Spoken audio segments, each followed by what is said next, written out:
The open scholar hub YouTube চ্যানেলের পক্ষ থেকে এমএ তৃতীয় পত্রের সাজেশন দেওয়া হলো।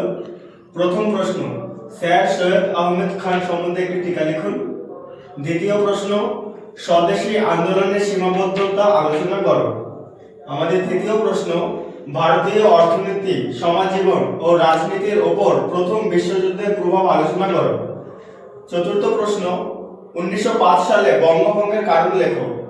5 নম্বর প্রশ্ন হলো, স্যার জামশেদজি টাটা কেন বিখ্যাত? 6 নম্বর প্রশ্ন, আইন অমান্য আন্দোলনের পটভূমি আলোচনা করুন। 7 নম্বর, 1927 খ্রিস্টাব্দে সাইমন কমিশনের সুপারিশগুলি আলোচনা এবং এই কমিশনের ব্যর্থতা আলোচনা করুন। 8 নম্বর প্রশ্ন, চৌরাচৌরি কেন বিখ্যাত? 9 নম্বর প্রশ্ন, ভারতের স্বাধীনতা সংগ্রামী বাল গঙ্গাধর তিলকের ভূমিকা আলোচনা করুন। 10 নম্বর প্রশ্ন, ঔপনিবেশিক ভারতের শিল্পায়নে পাট শিল্পের ভূমিকা। 11 নম্বর প্রশ্ন, মুসলিম লীগ নিষ্কৃতি দিবস পালন করেছিল কেন? 12 নম্বর প্রশ্ন, স্বাধীন ভারতের অর্থনৈতিক ভিত্তি কি ছিল? আমাদের 13 নম্বর প্রশ্ন, ভারতের জাতীয় ট্রেড ইউনিয়ন কংগ্রেস কবে এবং কেন প্রতিষ্ঠিত হয়েছিল? 14 নম্বর প্রশ্ন, ভারত ছাড়ো আন্দোলন কি একটি স্বতঃস্ফূর্ত আন্দোলন বা একটি সুসংগঠিত আন্দোলন ছিল? 15 নম্বর প্রশ্ন, ভারতের গণতান্ত্রিক ভিত্তি কি ছিল?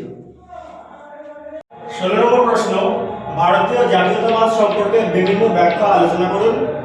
17 নম্বর প্রশ্ন, খিলাফত আন্দোলন কেন সংগঠিত হয়েছিল?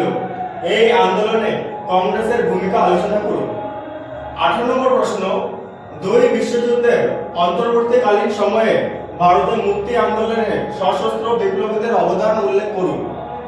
19 নম্বর প্রশ্ন, মল্লে মিন্টন সংস্কারের পিছনে কি নীতিগুলি ছিল, এর সীমাবদ্ধতা কি ছিল?